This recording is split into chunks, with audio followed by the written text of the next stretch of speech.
And welcome back to the State Champs High School Hockey Report. I'm Jonathon Kidd along with Sean Baligian. Sean, how are you today? Tremendous, John. Pleasure being here, and another big week of high school hockey. Oh, yeah. We're going to be going into full detail of this upcoming weekend. The High School Hockey Report is presented by the Michigan High School Hockey Coaches Association and is also brought to you by the MHSAA and National Coney Island. The Player of the Year contest is back, and you can cast your vote at statechampsnetwork.com. Let's talk about last week, Sean. Riverview gave a Richard. I saw them at their opener. They beat Liggett 5-1, and then they were on a losing streak. They went up against your third-ranked team, UAD Jesuit, despite being outshot 37-12. Yeah. Richard came out and beat them 2-1. It's a fantastic win, and it's a testament to what they're doing down there. And UAD is the real deal. I mean, there's no doubt about that. And it just goes to show you, really, on any given night around the state, you're going to see something like that. And props to them, no doubt about it. Riverview Gable Richard is known the last few years of playing tough opponents like their non-conference to gear up for the playoffs. Yeah, and you're seeing teams all around the state do that more. I mean, really, we talked last week with Coach Zaschek. You're seeing teams really kind of load up on that schedule, battle-tested, so to speak. While we give props to Gabriel Richard, I think we have to give props to UAD as well. Talk about bouncing back, a couple of really big wins. They knock off Divine Child, and they knock off a really good Warren D. LaSalle team. That pilot team is loaded, and they win that game. So this is what it's all about. Gone are the days, John, where you have the MIHL, and obviously they're powerful. They're going to beat each other each and every night. KLA. You're talking about teams all over the place now going out and playing those bigger schedules and those bigger teams, and travel certainly is a big part of it. So gone are those days, I think, for the most part, where teams are going to try to load up on maybe some lesser-than opponents. There aren't a lot of lesser-than opponents out there to begin with, but you're really seeing teams try to match up some top-caliber opponents. Coach Ricky DeSanta for Riverview Gable Richard coaches the Pioneers, and he's the assistant coach at U of M Dearborn. Yeah, pretty cool. It keeps you busy. I mean, and there's a lot of that going around. Guys kind of, coaching here, doing this there. I know we're going to talk about that a little later on in the show, but it's great to see so many guys giving back to hockey. Livonia Churchill played Saline last Wednesday. It was a 2-2 game, but Churchill was outshot 50-17, and they held on and they tied. Well, it's interesting. Churchill last year, you might remember Power Surge, their goaltender. He was outstanding last year. They got another one now. I think it's Bryant Riley, a sophomore goaltender. So Churchill, this. Jason Reynolds is going to have that team fight. There's no doubt about that. I think if you've seen anything over the last couple of years, you've seen Jason really do a good job with those Chargers. So, as far as Saline goes, they're another team to me. Foz is really kind of loaded up on that schedule, and the SEC is getting better as it is. There's no doubt about that. They bounced back and knocked off EGR. Now they got an interesting Skyline team twice in the next 10 days, so that's going to be something fun to see as well. Warren De La Salle, we've talked a lot about Detroit Catholic Central and Brother Rice in the MIHL. We haven't talked much about the Pilots yet. We have the Pilots ranked in our top 10. So what's about the Pilots? And they beat Brother Rice 5-4 in overtime last week. Well, they beat Rice. They tied a tough GPS team. I think Grosse Pointe South is back up. And as you mentioned, they fought Catholic Central very, very tough. They're 5-3-1 right now. But I'm going to say again, pay no attention to the record. Not that 5-3-1 is bad, but when you take a look at their schedule, this is a loaded Pilot team. I'm intrigued to see a kid by the name of Christian Bronzino. He's off to a fantastic start. Listen, when you're putting up 15 points with the schedule that they're playing, you're doing something right. And they've got a few really good players on that team. But again, what jumps out to me is when a kid puts up 15 points in only 9 games with the caliber opponent that the Pilots are playing. They've got just a bear of a schedule upcoming. They've got Churchill, they've got Trenton, they've got UAD, so a rematch with UAD. So this is going to be a bear of a schedule. But much like you were saying earlier, I think you look at a team like Warren De La Salle, and they are really one of the poster children, if you will, for that. Don't pay attention to the record. This is a really good team, and I have no qualms with them being in the top 10. Plymouth, they lost the opener to Heartland. Now they have won 6 straight, including a 3-1 win over Brighton last week. Yeah, they're a team that we talked about from week 1 of the season. I think there are a couple KLA teams that are going to go like this throughout the course of the season, and one of them being Livonia Stevenson, the other being Plymouth. I've heard some really good things about their goaltender, a guy by the name of Josh Montroy. I'm intrigued to see him because I've heard a few people say some good things about him. I'm really intrigued to see how that works out. And let me tell you something. With what Plymouth already has at their disposal, if you add a goaltender who is as good as some people certainly has said he could be, that is going to be a dangerous watch. And again, much like we were just talking about with Warren De La Salle, this isn't a bad team. I mean, you're talking about a top 15 team. Probably an argument could be made for a top 10 team, and certainly they have built to a crescendo this year and are going to continue to get better over the course of the season. School that shares the same campus as Plymouth-Salem, they beat Howell 6-3. The Rocks are on a roll after beating Howell and Livonia Churchill over the weekend. Yeah, you know what? Again, Coach Ossenmacher doing a tremendous job with the Rocks. You knock off Howell, you knock off Churchill. This is going to be a big test taking on Trenton. That is one of the games, and I know we're going to talk about this in greater detail, but there are a couple games, I'm not going to lie to you, John, I kind of got a circle around. Yeah. I'm going to tell you right now, that's one of them right now because Trenton is rolling. That is a darn good Trojan team. And I'm going to tell you again, don't sleep on this Rock team. This is a really good team, and Coach Ossenmacher continues to build something good out there in Salem. So that's going to be one of the intriguing games this Saturday out at Eddie Edgar. You took in the Forest Hill Central Farmington United game on Friday night. It was a 1-1 tie between an East versus West matchup. Yeah, Forest Hill Central came and played a really good game because the interesting thing is Farmington jumped out on them early. I mean, they were all over them. It seemed, I joked with Coach Zaschek, it seemed like the first 3 minutes of the game, the puck was consistently within 10 feet of the net. I mean, they got the forecheck going. A couple guys jump out to me. Ben McCall is a really good player for Farmington. If you haven't checked him out yet, he's a really good player. You were sending me some texts on Friday night. Really good player. I mean, no doubt about that. I like number 12 as well, a kid by the name of Eaton. I really liked his game. The argument could be made he was one of the best players on the ice.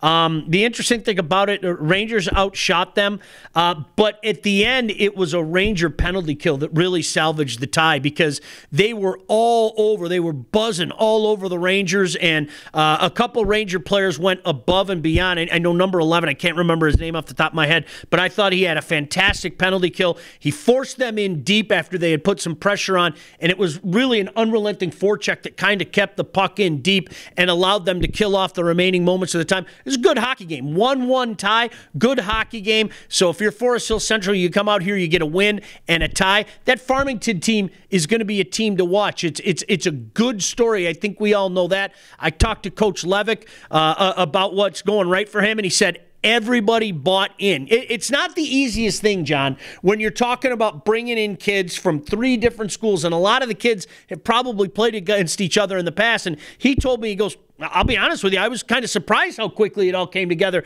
The cohesion kind of happened over the summer, and it shows with the product on the ice.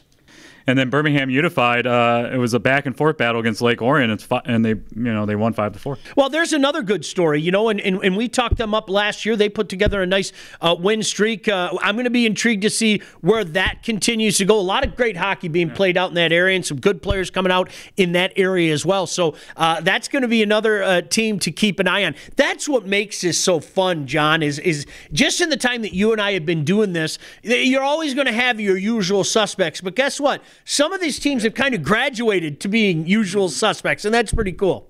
And then in the Battle of Midland, Midland Dow beats Midland 6-1 on Wednesday. Yeah, you know what? Dow, as we talked about, Dow was a team that made some noise last year. That is a convincing win. Now they have an opportunity to make a big statement. They have Saginaw Heritage coming up. Heritage just continues to roll, and I don't even know if roll is a fair word. They're really just imposing their will on teams. So this will be a really big opportunity for Dow. And as we mentioned, John, I didn't know much about Midland, and obviously they're going to get better as the season progresses, but Dow and Heritage will be a darn good game.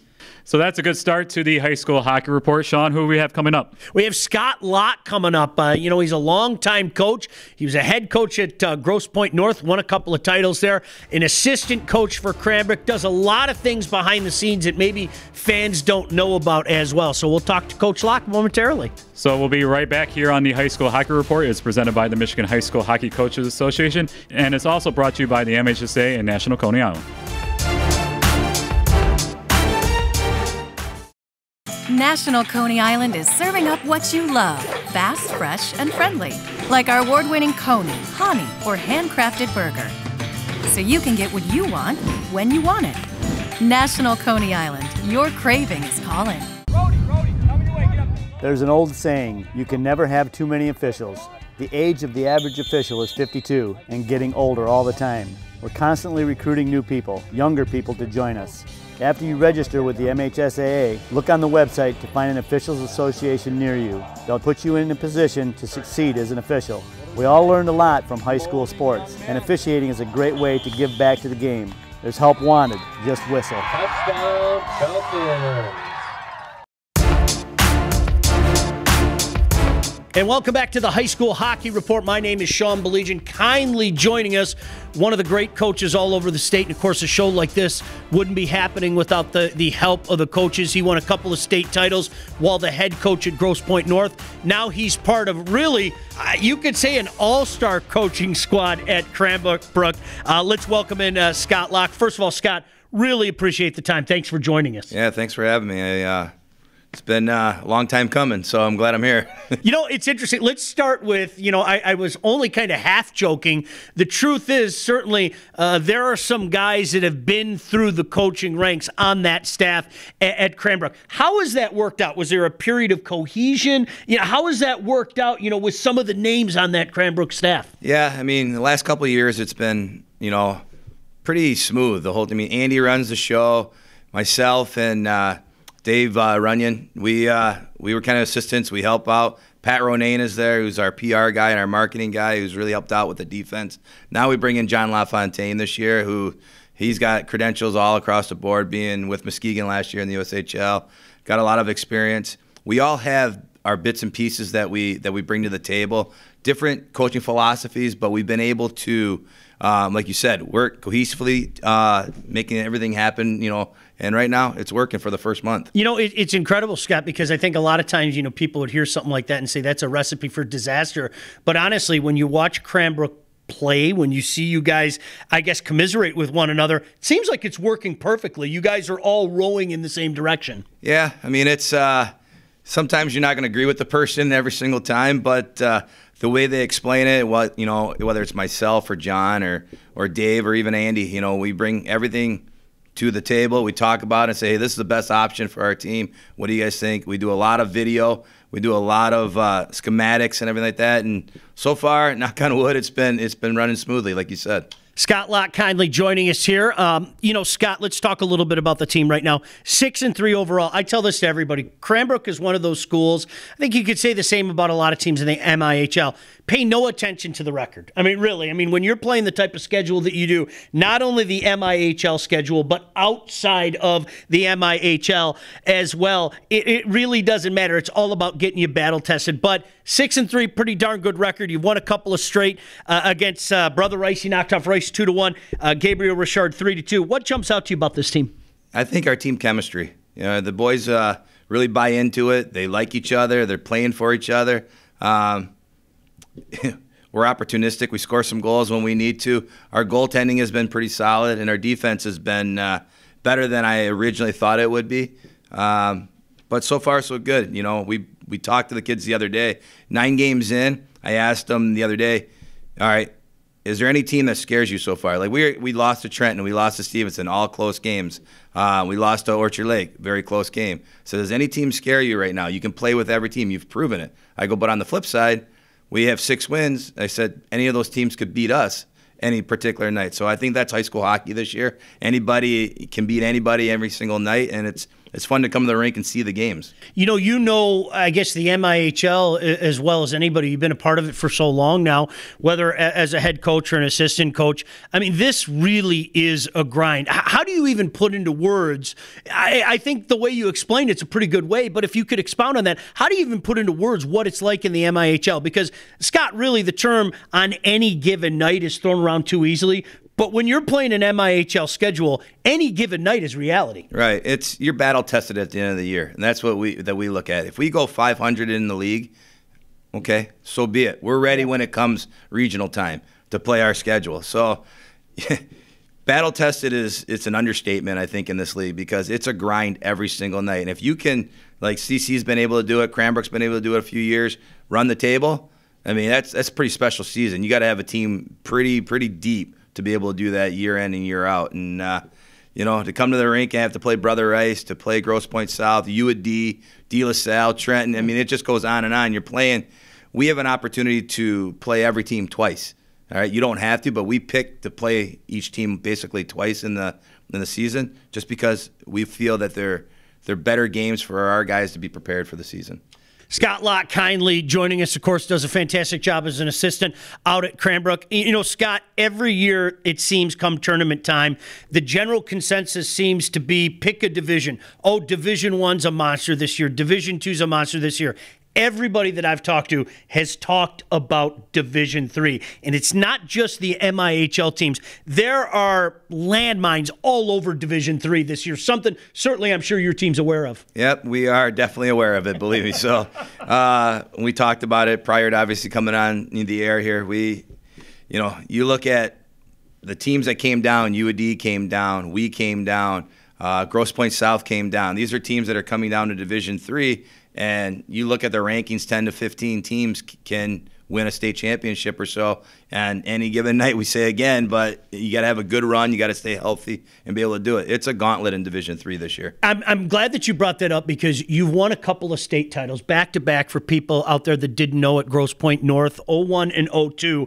Grind, gauntlet, whatever the case may be, so many things have to go right. I don't care how good your team is. So many things have to go right for you to win a championship. Mm-hmm. It does. When I was at Grosse Pointe North, we were in Division II at the time, and our region consisted of Brother Rice, De La Salle, U of D, Grosse Pointe South, Grosse Pointe North, and Berkeley at the time, who was a top 10 team at that time.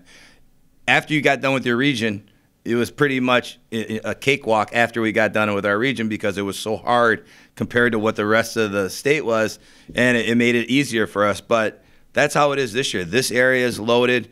Down out west, there's a few teams that are loaded. Okay, let's throw Calumet, Hancock, and Houghton all together that have to, only one team can come down, unfortunately, in their bracket, but they get a gauntlet every year to come down here. So, downriver, there's some teams that can win it. So this year in Division III, it's going to be a battle all the way through.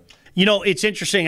Part of the reason we wanted to have Coach Locke on is he's involved in something that we really wanted to get some more information out there in regards to this. Over the summer, I had a chance to go out to Plymouth Arena and went out there a couple times in the spring and into the summer. For people out there, Coach Locke, that aren't aware of the MDHL, explain to people what's going on, because this is such a great thing. And I'll tell you what, on a beautiful Saturday afternoon, 85 degrees out, there's no place I'd rather be than inside the rink. But Saturday afternoon, watching some of the best in Michigan high school hockey play. But let people know about the MDHL.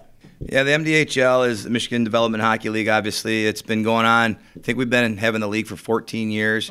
Prior to that, we did some select tournament teams that went to Minnesota, played Shattuck St. Mary's, went to Prospects, played in the North American Hockey League Junior Showcase at one time. It's been going on. It's the elite players in the state of Michigan that all come down. They try out. They play in the league. They have high-end games every weekend. It's loaded with scouts every weekend. They come down and so the kids get the exposure. It gets them game ready and to develop their skill level to be ready for the season. They play 1 to 2 games a weekend. It's all at one location. We have a West Side team that comes down every weekend. Their bench is full. They have, great commitment level up there at the West Side. We've included the UP teams. So that's when we come out, we actually know who the best players are from the west side, from the up north, from downriver, from, Macomb area, whatever like that, because they come to the MDHL and hoping to be on a tournament team or hoping to be in the league to move on and get the exposure. And we've been fortunate over the years to have really high-end players, guys that get drafted in the NHL, guys with college commitments, guys that play in junior in the junior leagues, in the USHL and North American League and other leagues. But it's ran by Bill Burns. It's a great league. I would recommend anybody who is serious about hockey that really wants to move on to that next level, to get your teams, your players ready for the season, to come and get involved. We've asked many coaches to get involved. One thing that I take great pride in, there's been many players that we've had that have come back and now are coaches in the league. C.J. Pober from the west side of the state who was at CC, Phil Wendecker, Kurt Kavisto. I mean, there's guys that want to get involved in the league and help out players because the league has helped them throughout the years. So that's what we take great pride in, and yeah, it's great. We'd love to have more people come out and stay involved in it. Yeah, it's not shinny. Trust me. I mean, these guys aren't going out there. They're going after it. Saw a very entertaining game one Saturday afternoon last spring. Scott, I want to talk to you. You brought something else that piqued my interest. I know you've done some scouting in the past and stuff like that. The amount of scouts that are at events like this, or just out at games, it is amazing to see how many guys are watching high school hockey now. I mean, I always like to get this out there because, there has been a narrative, you know it as well as I do, well, maybe high school isn't the best road to take. The scouts, if you can play, they're going to find you. Oh, yeah. I mean, that's their job, right? They're going to find the diamond in the rough. They're going to, go to places where they see enough hockey at one location where, it's easy for them to get reports to their team. I mean, people have come to, like, say, the MDHL and, Connor Hellebuck gets drafted right out of it. People like that. Even if you remember Nick Enos, who got drafted from Howell back in the day. He was one of the first goalies, first people to get drafted out of our league, out of high school hockey, to go there. So scouts are coming there every weekend. We have NHL scouts, college scouts, junior scouts. You come to good showcases during the season in high school, they're loaded up. It's at one venue. They come there. It's ran professionally. So that's what scouts want to see. They just want to find players. They don't care where it is. They want to find players. One last thing before we go, and you lobbed me a softball, so I'm going to crush it now. But you've been involved in the MIHL showcase down in Trenton. I mean, that's the Godfather, no doubt about it. Tip of the cap and everything. But I think one of the cool things around the state is all the tournaments that have started. You guys do one at Cranbrook over Thanksgiving weekend. Gaylord has a D3 challenge. Traverse City. It's really cool that you guys made the KLAA MIHL showcase, if you will, tournament, whatever you want to call it, happen. You guys have a big game coming up this week against Plymouth. Talk about that, from really the unlikeliest origins to making it happen. This is its second year. It's just great for the game. Yeah, I mean, Dave Mitchell and I think Brandon Kelnicki started this together and tried to say, hey, let's put our two leagues together. One location, like we talked about, invite a bunch of scouts, get the marketing information out, have good games, obviously, because there's not going to be any, tough games. We kind of match them. I don't know if it's from the rankings from last year to this year or they pick and choose. I actually am not involved with that portion of it, but I think last year there was, 5 or 6 games that were 1-goal games or whatever it was. And, I mean, it's just great. That's what we need. This weekend, we look for a challenge with Plymouth. They beat us last year, so we're looking for some redemption. I know the MIHL won the challenge last year, so the KLA is probably going to be a little upset about that and want to gain that little trophy back. So it's great, but it's a great opportunity for high school fans, high school hockey fans, that is, to come out, see one location, see all these teams play great hockey. Scouts will be there, so I look forward to it. If you want to see the Cranes in action, 4:45 Saturday afternoon at Eddie Edgar. They're going to be taking on Plymouth, two highly ranked teams. And Coach Locke, of course, will be there with the Cranes. Andy, the Cranes in mass, and certainly an all-star coaching staff as well. Coach, always a pleasure to see you, my friend. Scott Locke kindly joining us here on the High School Hockey Report.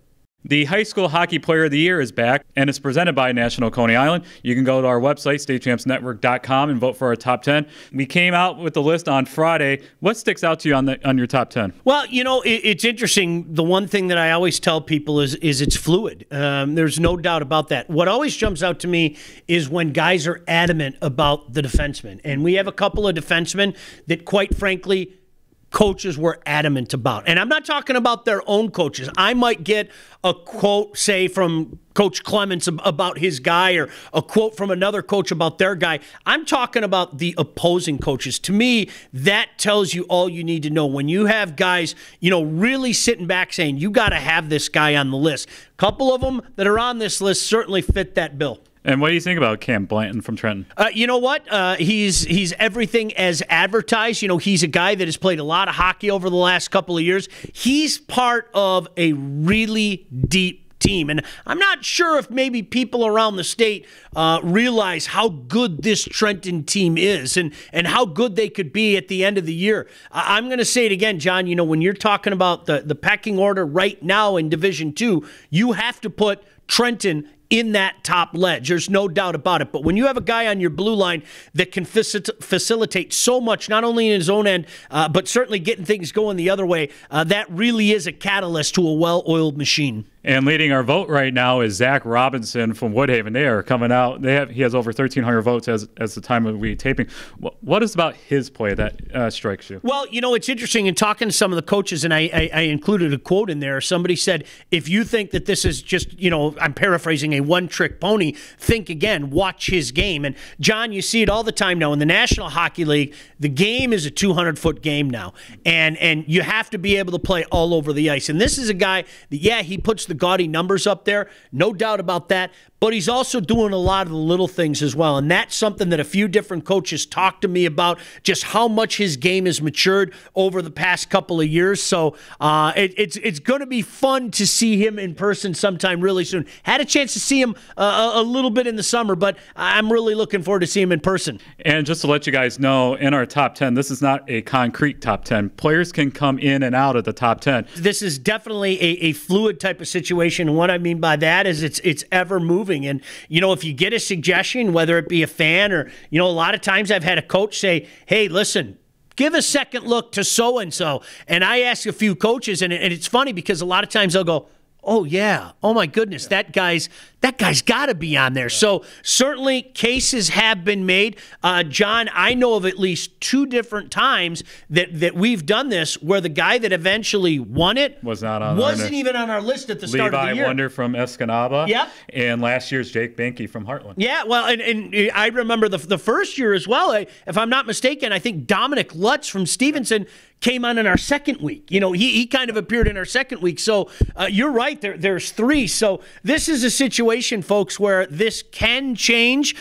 It's going to be tough to supplant one of these guys. I mean, these guys are on this list for a reason, but certainly it's happened before. That's why you have to go out and vote for your candidate, and you go to statechampsnetwork.com. The leading vote getter automatically gets into the Final Four. So go out there and vote. We're going to take one more break, and we'll be right back here on the State Champs High School Hockey Report presented by the Michigan High School Hockey Coaches Association.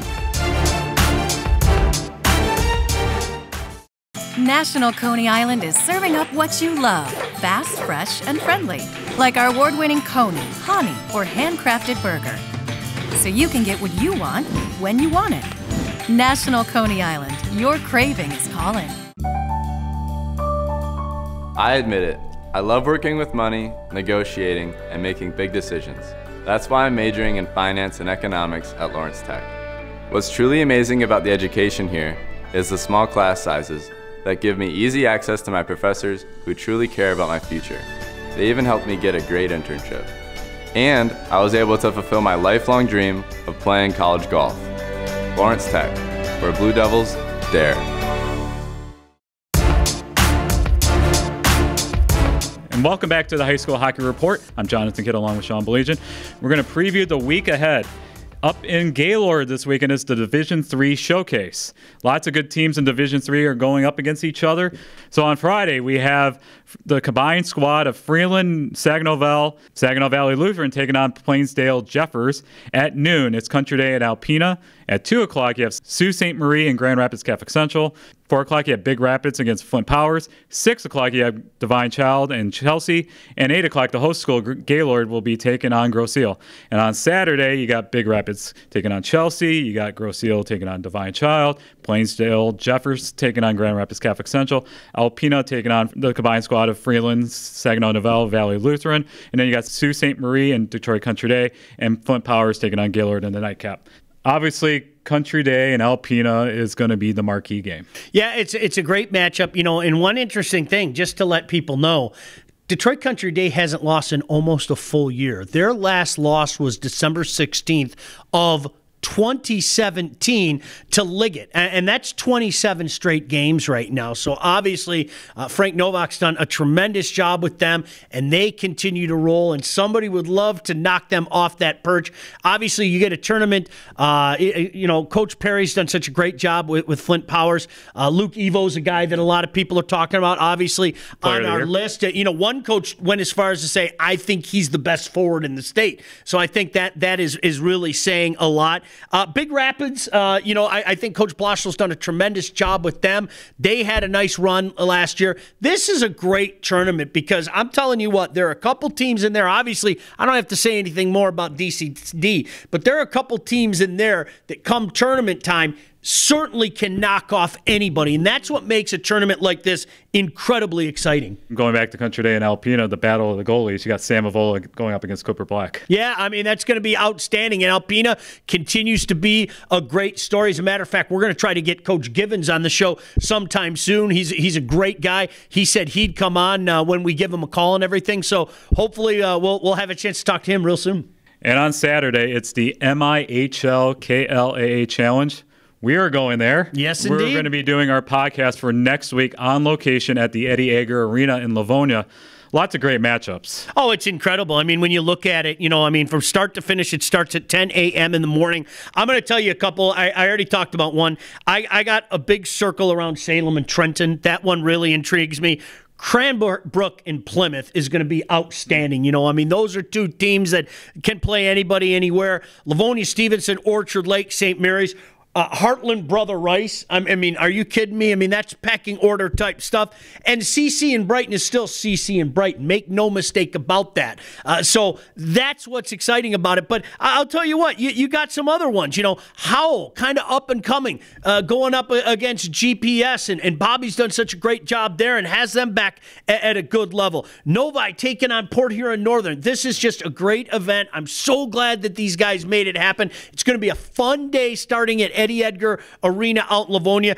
John, 10 a.m. to 7:30. I mean, heck, the game will probably be over at 9:30 at night. You're talking about almost 12 hours of high-octane, high-level Michigan high school hockey. It's just a great event. And I'm going to be there all day on Saturday. I know you're going to be coming in the afternoon. I'm going to be coming a little later. Yeah, but it's going to be fun. I encourage fans, coaches, players just to come up to us, talk to us. You know, we're looking forward to talking with everybody. Absolutely.